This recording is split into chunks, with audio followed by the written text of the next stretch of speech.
Hi, I'm back to square one. No, I've created some of the correct curves and just thinking about it.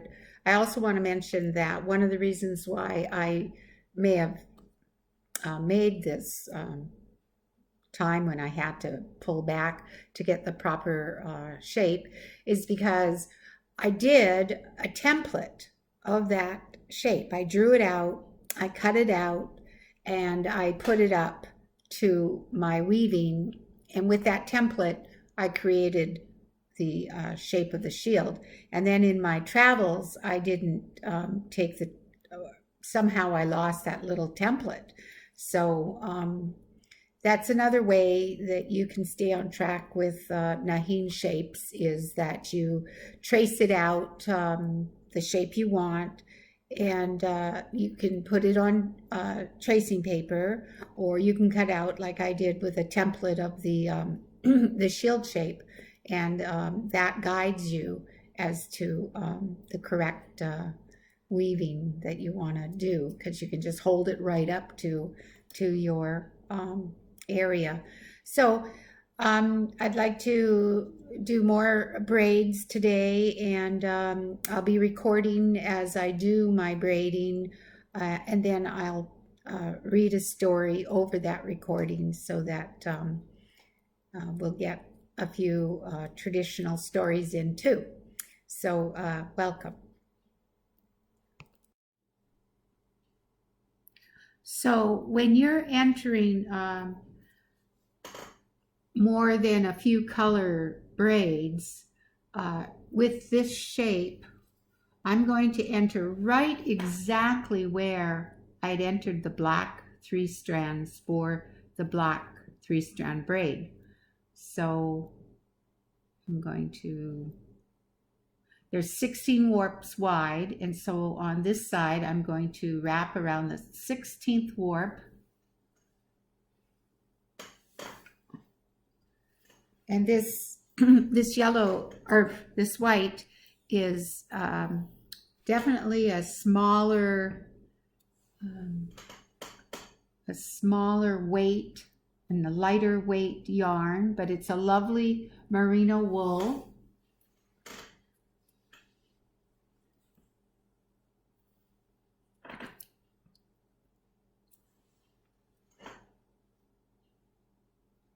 So 1, 2, 3, 1, the 16th. If I was counting 16 from here to here, it's the 16th, the 15th, and the 14th warp that you'd be wrapping around that edge, on that edge. And again, I'm weaving from left to right. So when I weave a 3-strand from left to right, it is the action 1 goes between its partners, in front of the middle, in back of the front, and then down where that front came up and behind 2. I mean, behind 1.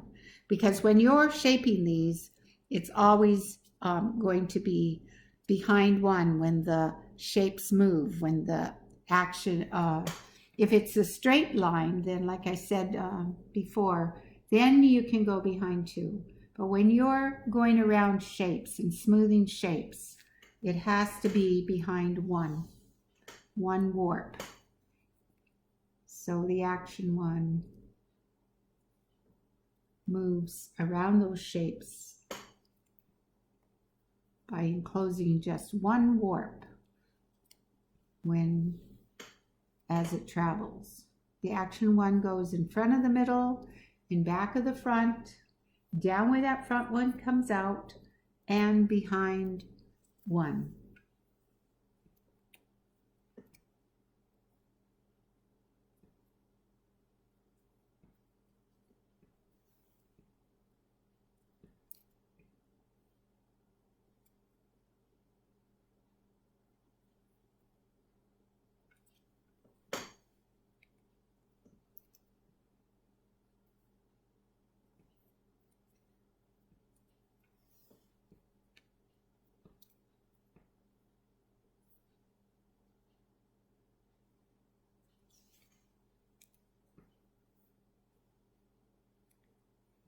when you have long nails, especially this thumbnail, it's pretty good tool, especially with these 3-strand braids, because you can separate the yarns.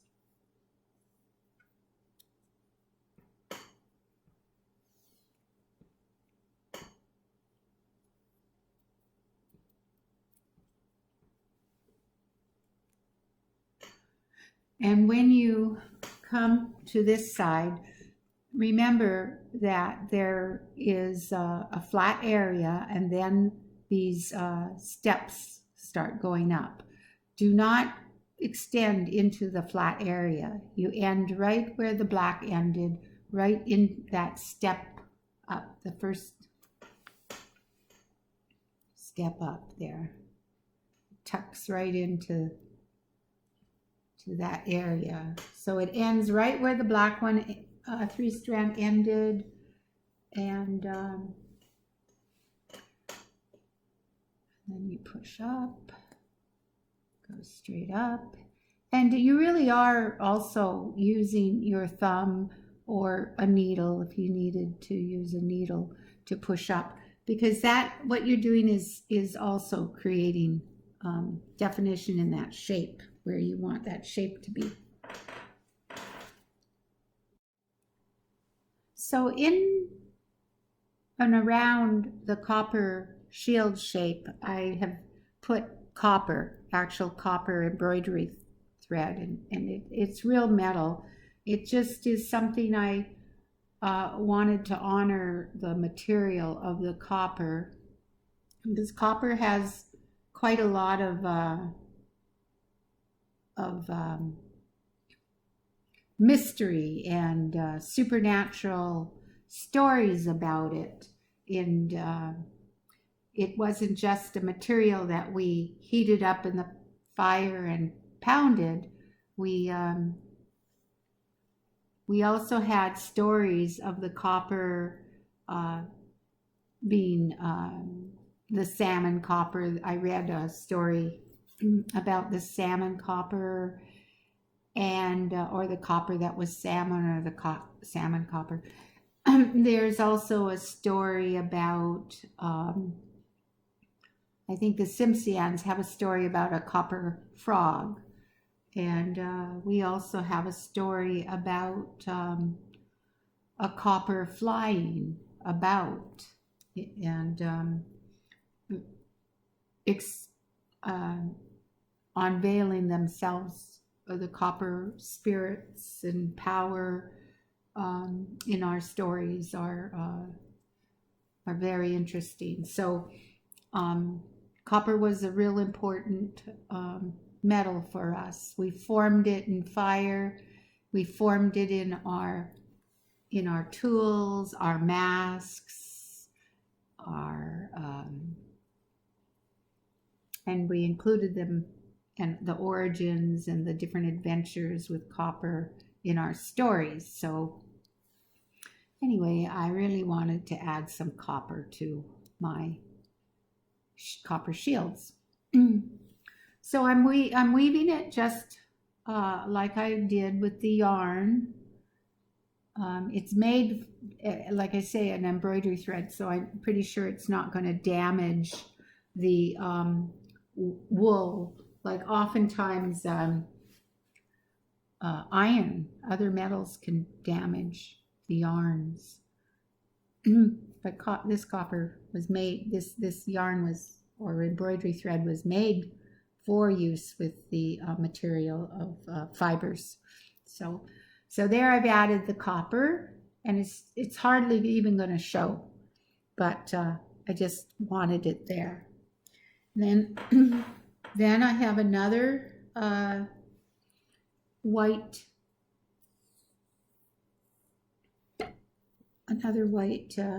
3-strand there underneath, in between where the copper fits between that.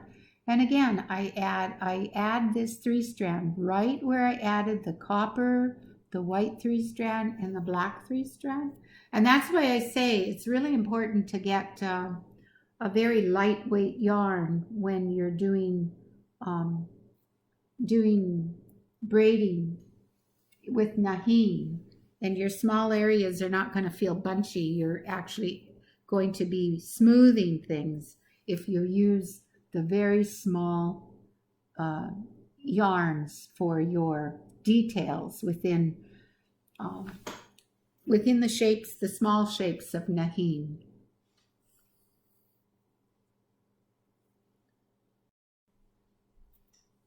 So the black that I'm using is not a large 2/6 weight. It's you can see the difference in weight there.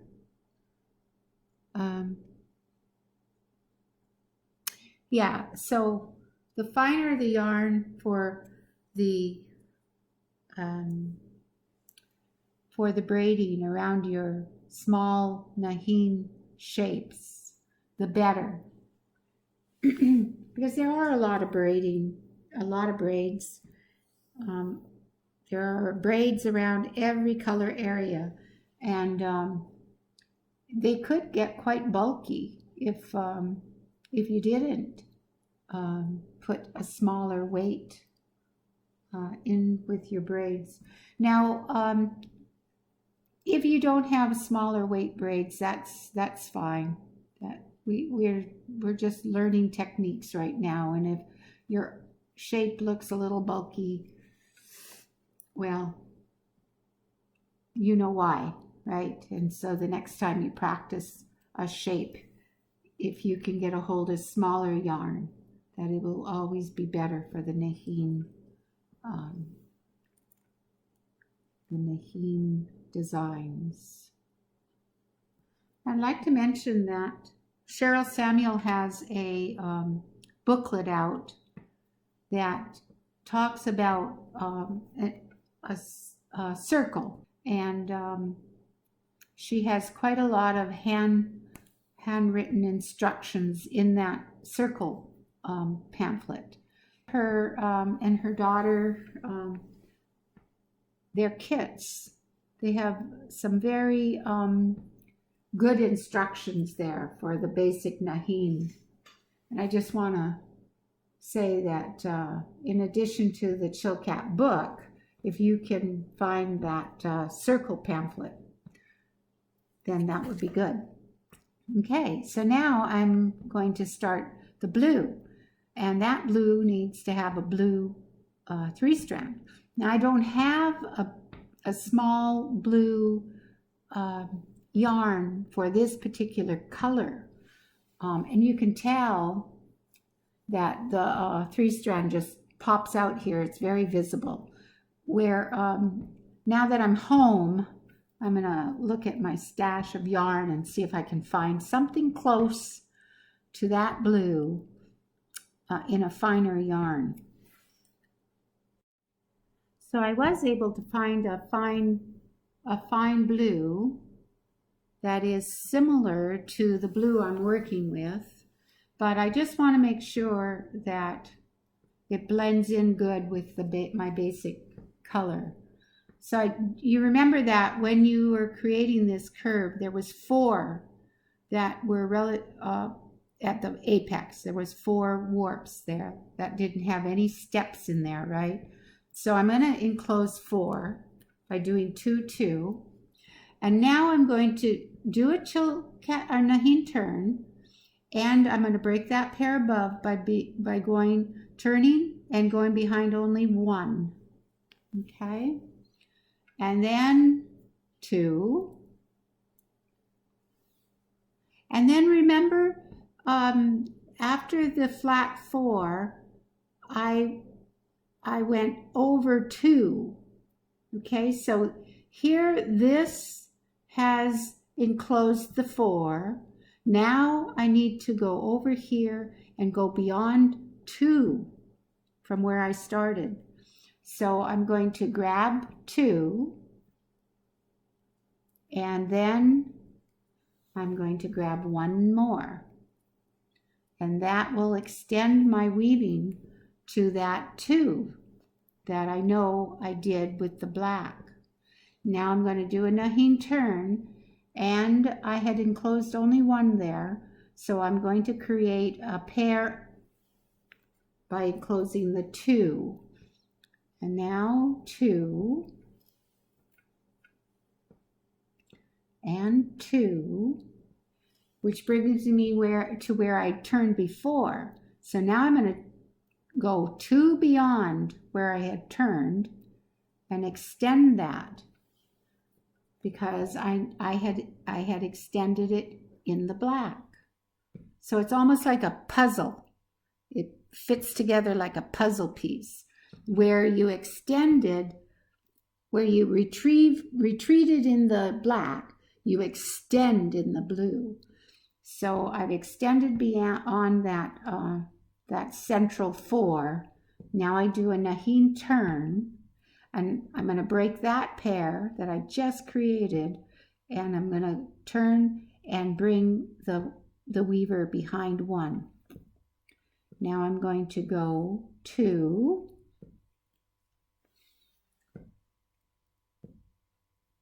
because I'm breaking those pair above. It's a 2-strand twine. Now here is where I turned. Now I know I have another 2 to go to extend. So, but here's this 1, right?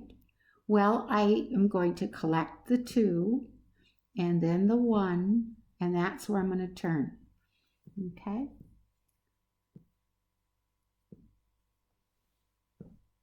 So I've extended 2 beyond where I had turned before.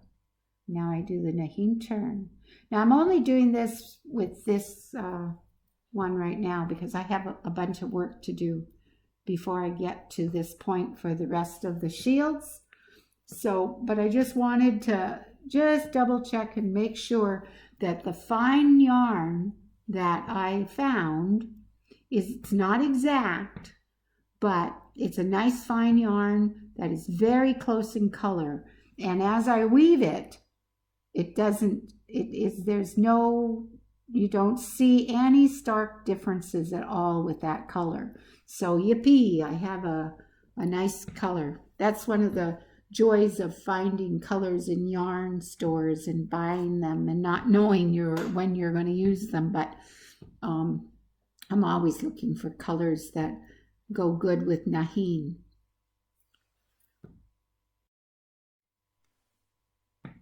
Well, the last 10 minutes of this video, I'd like to read out of Marius Barbeau's Tsimshian Myths. And he has a story here. It's on page 60, and it's called Zaradila and His Copper Canoe. And it's recorded by William Benyon in 1953. Tsimshian in Tsimshian is known as the House of Zaradila. This supernatural being with the copper canoe rescued the woman captured by the grizzly bear after she had escaped. Here is the narrative about it. Repisant came from the Gitsis village of Kiaks. She was the daughter of the chief. Along with her companions, she set off to gather berries on the opposite side of the river. When they were traveling up to the berry grounds, the Princess Repisant stepped into bear excrements and was so humiliated that she grew very angry. All day long she kept harping on this and cussing the bear responsible. The other women with her went on picking berries and soon filled their berry baskets. As the princess was the last to fill hers, she lagged along behind the others. In the early evening they headed for the canoes to return to their homes. Repisant had not gone far when her basket strap broke and all her berries split on the ground. She stopped to pick them up, and while her companions kept on going towards the canoe, she started again on the trail. But she had not gone far when the strap broke once more. It was now getting dark, and she was away behind the others. Then she met a young man who spoke to her. "Let me help you. Let me help pack your berries, princess." Repisant, thinking that this young man was sent to meet her, followed him. She did not notice that they had taken another trail. So she gets waylaid by this young man, and she gets taken to their home. So the young man now took the princess in and sat her by the chief, a very large man. She noticed that there were many people in the house, and some wearing bear robes. Many aged people were assembled in the house, and when she sat down, she felt someone pinch her leg. Looking, she saw a little old woman who said, "I am Mouse Woman. Have you any fat or wool to give me? The bear chief and his bear people have captured you because you insulted them so much today after you had stepped into their excrement. They also feel angry at the way your brothers are hunting the bear. They feel indignant at you. If you have any mountain goat kidney fat or wool, give them to me. Do you see all these old women? They have been taken by the bear people." That night she went outside to relieve herself, and before she sat, she dug a hole into which she relieved herself. And when she had finished, she covered it up and left a piece of copper there. Several young folk who had come to watch her went to where she had sat to examine her excrement. Finding copper, they exclaimed in astonishment, "She has every right to ridicule our filthy excrements. Look at hers, it's copper." Repuissant was now part of the bear's household. It now came time for the women to gather firewood, and she always was gathering dry firewood, where the bear chief and the bears, they wanted wet firewood. So the mouse woman told of that. One morning, very early, the princess and her escort went away into the woods to gather firewood, and they did not expect to return before night. And when she reached the spot where she was to try to escape, she took a club and hit her escort on the head. Then she ran away, heading down the river. She knew that the bear people would pursue her. She ran on down and soon heard the panting of the bears behind her. As soon as they came close to catching her, she took one of her copper bracelets and threw it behind her. Immediately a mountain rose between her and the pursuing bears.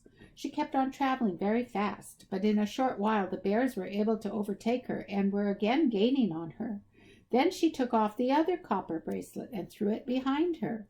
Behold, another high mountain rose between her and the pursuing bears.